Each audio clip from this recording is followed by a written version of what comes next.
So before we get started on this review of the Canon EOS R, I just wanted to take you all through some of the photos that were captured while exploring the streets of Chicago.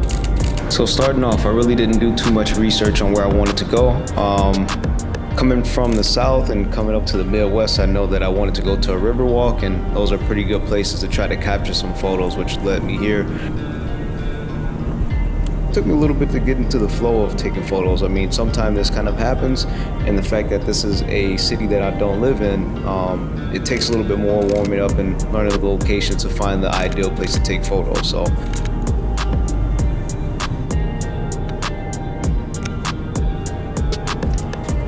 So this here is the first place that I found that I can take some decent pictures, but we'll get back to this portion after review, so stay past this and you'll be able to see more of exploration of the Chicago area, more sample photos taken on the EOS R. Alright, so what we're here for today is to talk about I'm not gonna say it.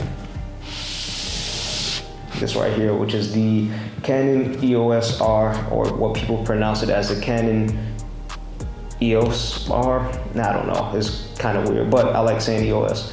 So this camera right here, this is probably I'm not gonna say my go-to camera, but I know if I want to have some serious work done, some nice portraits, things like that, this is exactly what I'm picking up. Street photography wise, is not as good as other stuff, but it is pretty good. You can get really clear pictures and things like that.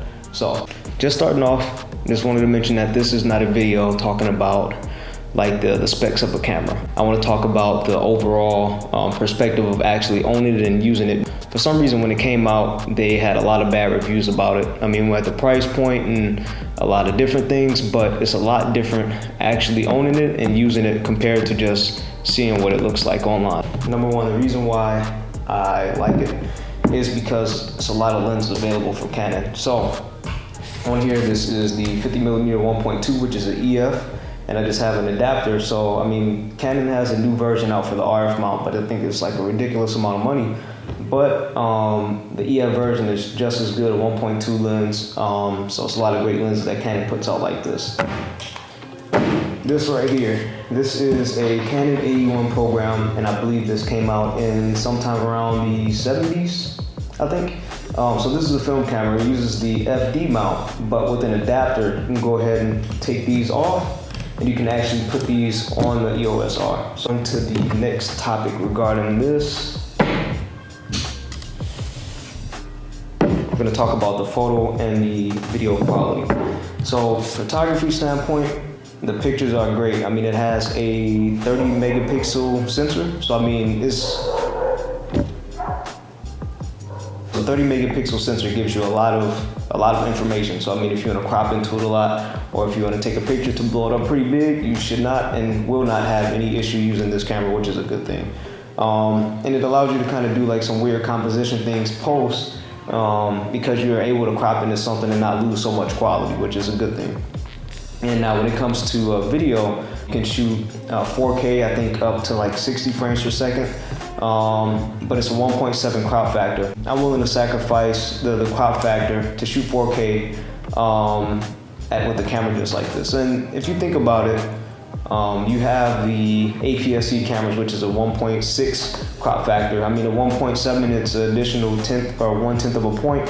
So I mean, it's not too much of a huge deal in my opinion. So you still can make it work if you have like a 24mm lens. Just make sure that you step back a little bit further. Yeah. The next thing we're going to be talking about is the touch bar. A lot of people didn't like it because they got rid of the conventional dial, but with the touch bar, it allows you to customize it and set a lot of things that you are just almost whatever you want to set.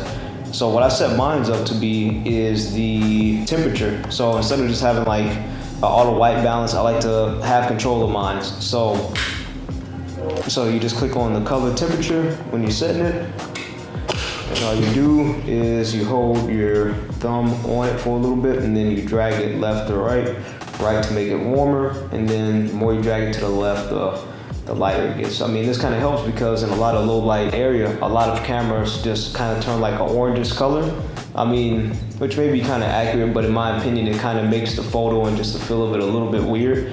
So by just making it a little bit more blue or just neutralizing the color, that's like a huge thing. And instead of having to do that in post, which is kind of easy, I mean, it just saves a lot of time when you're just doing this, so you don't have to copy and paste the settings from photo to photo just to get it neutralized. So that's a huge thing for me. And I haven't found another camera that makes it as easy as this one to adjust your temperature. The next thing, the price. In my opinion, I think it's a fairly good price camera. And when you compare it to like the, the Canon 5D Mark IV,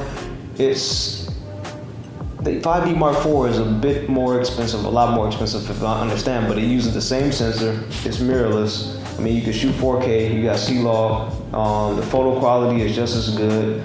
I mean, I kind of don't really see the difference. It has less mechanical parts, and I think that this may last a little bit longer. I mean, I don't know if that's right to say, but that's what I feel like. The lower level of this one, which is the Canon EOS RP, which I had prior to this, this is a lot better. So if you're trying to battle between if you want the R versus the RP, I would recommend going with the R. Just go ahead and save up a couple more $100 and pay for it, because when I started off with the RP, I love the autofocus, but what I quickly started to realize, if you're taking low light photos or if you're taking pictures and it's not perfectly exposed, you will have some issues later post-production.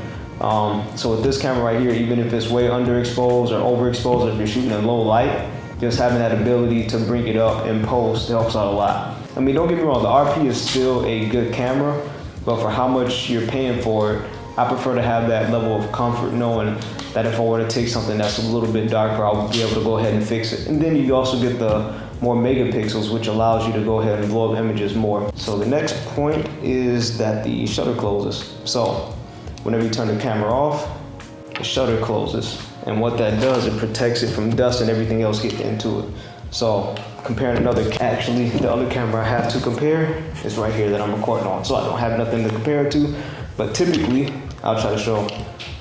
This is what all other cameras look like. I shouldn't be doing this right now, but whenever you take your lens off or whatever, it's gonna be wide open like this on other cameras, and this opens up the possibilities of water to get in there and a lot of things that could mess up the sensor and or just mess up your pictures. So it kind of brings a level of comfort knowing that I'm somewhere out and about.